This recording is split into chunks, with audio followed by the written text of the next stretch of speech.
Assalamualaikum warahmatullahi wabarakatuh. Kami dari kelompok 12 akan menampilkan konflik-konflik agama yang ada di Indonesia. Pertama ada konflik Poso dan konflik Tanjung Balai yang akan dibacakan oleh rekan saya Taufik Ramdan.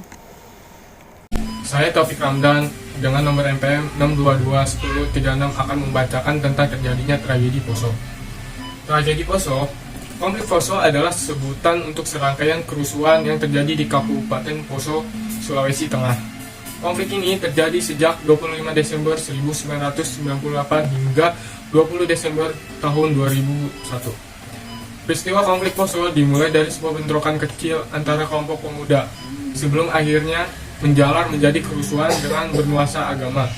Dari peristiwa ini, rincian bahwa terdapat 577 korban tewas, 384 terluka, 7.932 rumah hancur, dan 510 fasilitas umum terbakar. Kerusuhan ini kemudian berakhir pada 20 Desember 2021 dengan ditandatanganinya deklarasi Malino antara kedua belah pihak.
Berperan bersama hamba membawa sebuah amunisi ini menjurus kaki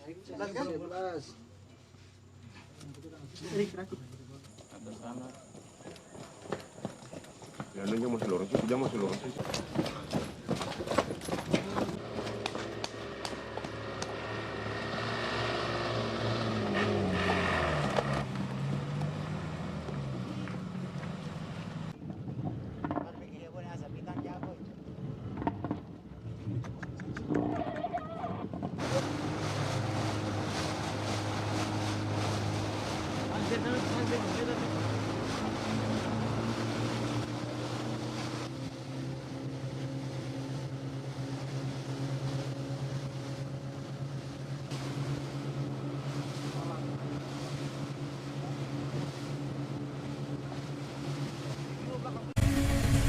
Selanjutnya itu ada konflik Tanjung Balai. Pada malam hari tanggal 29 hingga 30 Juli 2006, sebuah kerusuhan terjadi di kota Tanjung Balai, Sumatera Utara. Kerusuhan meliputi pengerusakan 2 wihara, 8 kelenteng, dan 1 yayasan sosial di kota itu. Tidak ada korban jiwa akibat kejadian tersebut, tetapi kerugian ditaksir mencapai sedikitnya ratusan juta rupiah. Kerusuhan ini dipicu oleh seorang warga yang menginginkan suara adzan dari pengeras suara Masjid Al-Maksum yang terletak di Jalan Karya, Kota Tanjung Balai diperkecil, lantaran mengganggu aktivitas keluarga di rumahnya. Pihak pengurus masjid sempat mendatangi rumah warga tersebut sesudah sholat Isya. Namun karena situasi yang mulai tidak kondusif, kedua belah pihak dipisahkan dan diamankan oleh kepolisian setempat. Situasi sempat mereda setelah dilakukan mediasi, tetapi menjelang tengah malam, sedikitnya ratusan warga berkumpul bersiap melakukan penyerangan kepada rumah warga yang memprotes suara adzan masjid tersebut. Diduga massa kembali berkumpul setelah sebuah tulisan di Facebook yang memuat isu sara terkait protes pengerasan suara di masjid. Massa sempat mencoba membakar rumah pemprotes, tetapi dicegah oleh warga setempat. Massa kemudian beralih merusak, membakar, dan menjara barang-barang di wihara dan kelenteng setempat. Menjelang pagi hari pada tanggal 30 Juli, polisi membubarkan massa yang melakukan kerusuhan. 7 orang yang diduga sebagai provokator ditangkap akibat perusakan wihara. Yang kedua adalah konflik Sampang dan konflik Papua yang akan dibawakan oleh rekan saya, Putri Intan. Konflik Sampang. Konflik Sampang di Madura pada dasarnya adalah konflik antar dua kelompok, yaitu kelompok Sunni dengan kelompok Syiah.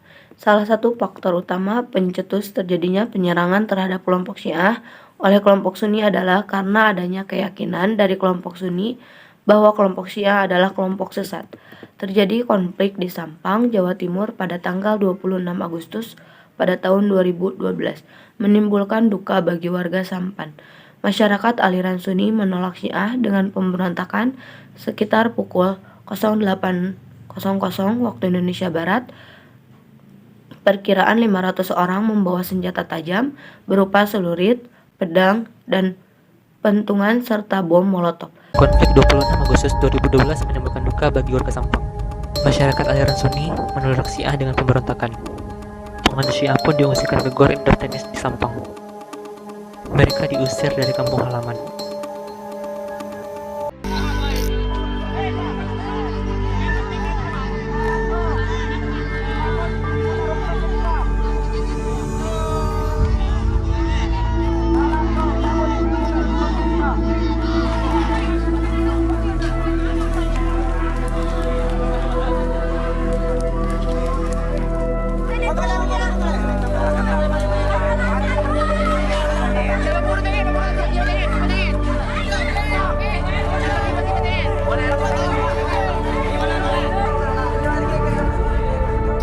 Konflik Papua.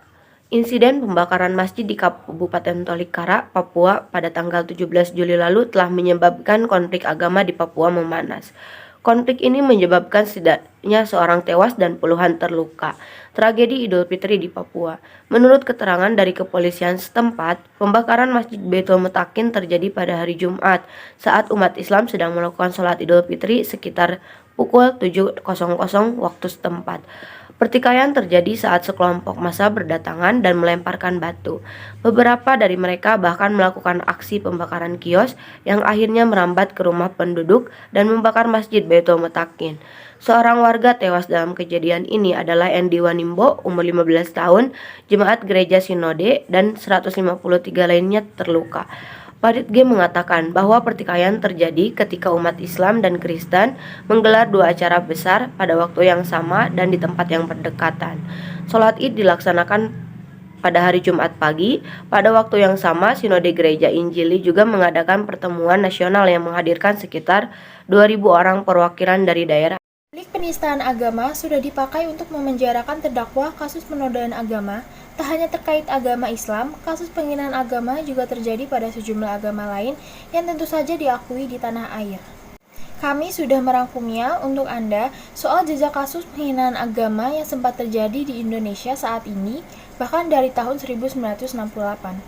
Kasus hukum penistaan agama muncul pada saat itu dipicu oleh amuk massa yang tidak terima dengan adanya cerpen Langit Makin Mendung yang dimuat oleh majalah sastra. Cerpen karya pengarang bernama H.B. Jasin ataupun Kia Samarani Andaki Panji Kusmin tersebut dinilai menista agama Islam karena memuat kisah Nabi Muhammad, ada juga malaikat Jibril yang dalam kisah itu diceritakan turun di Jakarta. Kasus tak berhenti meski saat itu Dewan Redaksi Majalah Sastra sudah meminta maaf. Heboh kasus penghinaan agama juga terjadi selanjutnya tahun 1990 di mana ada Arswendo Atmowiloto yang pada saat itu merupakan tabloid Monitor yang memuat hasil angket melalui kartu pos bertajuk 50 tokoh yang dikagumi pembaca kita. Angka Monitor saat itu menempatkan Presiden Soeharto di urutan pertama dengan 5.003 pengagum, sementara Nabi Muhammad dalam angket tersebut hanya mendapatkan 616 kartu pos sehingga hanya duduk di urutan ke-11, lebih rendah satu peringkat dibanding pemimpin tabloid Monitor yakni Arswendo Atmowiloto yang menempati urutan ke-10 dengan 797 pengagum. Meski tabloid Monitor sudah meminta maaf, kasus tetap saja dibawa ke meja hijau. Arswendo pun dihukum 5 tahun penjara. Lalu ada pula kasus lain pada tahun 2006, di mana tidak hanya media massa saja dalam kurun 10 tahun terakhir, delik penghinaan agama justru lebih banyak menjerat perseorangan. Di tahun 2006, 41 anggota Lembaga Pelayanan Mahasiswa Indonesia atau LPMI dipenjara 5 tahun karena mereka dituduh menghina umat Islam terkait konser doa di Hotel Asida Batu Malang. Selanjutnya ada dari tahun 2006 dan tahun 2009 kasus pelecehan yang menandai ajaran agama juga menjerat Lia Aminuddin yang disebut juga sebagai Lia Eden. Lia Eden memimpin komunitas Eden, mengaku menerima bimbingan dari malaikat Jibril, bahkan mengaku sebagai Tuhan. Akibat ulahnya, Lia Eden 2 kali dipenjara, yakni tahun 2006, 2 tahun penjara, dan 2009 Lia Eden kembali dihukum 2 tahun 6 bulan karena mengirim surat ajuran ke presiden dengan mengatasnamakan Tuhan. Kemudian di tahun 2011 masih terdengar juga ada Antonius Richmond Bawengan juga dijerat hukuman dengan tuduhan menyebarkan selebaran buku yang memuat ayat Al-Quran dan Injil. Kelakuan Antonius sendiri dianggap melecehkan keyakinan agama tertentu dan sempat memicu amuk massa di Temanggung. Atas kesalahannya, Antonio dihukum dengan vonis maksimal yakni 5 tahun penjara, tentu dengan pasal yang sama. Tahun 2013, giliran Rusgiani alias Yohana yang dijerat pasal 156 KUHP tentang menyatakan perasaan permusuhan, kebencian, atau penghinaan terhadap satu atau lebih kelompok penduduk Indonesia. Sebelumnya, Rusgiani dilaporkan menghina Canang Sari yang merupakan sesaji atau persembahan untuk umat Hindu Bali. Atas perbuatannya, Rusgiani dijatuhi hukuman 14 bulan penjara, lebih ringan dari tuntutannya 2 tahun yang diajukan oleh Jaksa Hakim Anak Agung Ketut Anung Wirakanta. Dalam putusan pengadilan memutuskan terdakwa terbukti secara sah dan meyakinkan bersalah sengaja dan secara terbuka mengungkapkan dirinya dengan cara menyulut konflik dan mencemarkan nama baik agama tertentu di Indonesia. Meski sejak awal mengaku tidak berniat sama sekali menghina agama, Rusgiani alias Yohana tidak mengajukan banding atas putusan Hakim Pengadilan Negeri Denpasar. Akhirnya, 14 bulan penjara dituduhkan kepadanya ataupun divonis. Kemudian, tahun 2016, delik penghinaan agama juga menimpa Nanang Kurniawan. Nanang ini dinyatakan bersalah mendesain sandal berlafaz kaligrafi Allah. Ia dihukum 18 bulan penjara, sementara pemilik pabrik tempat di mana bekerja dan juga mencetak sandal tersebut tidak dijadikan tersangka. Jadi itu dia beberapa kasus yang sudah terjadi sejak tahun 1968. Semakin meningkat jumlah seseorang, apalagi perorangan yang terjerat kasus tersebut.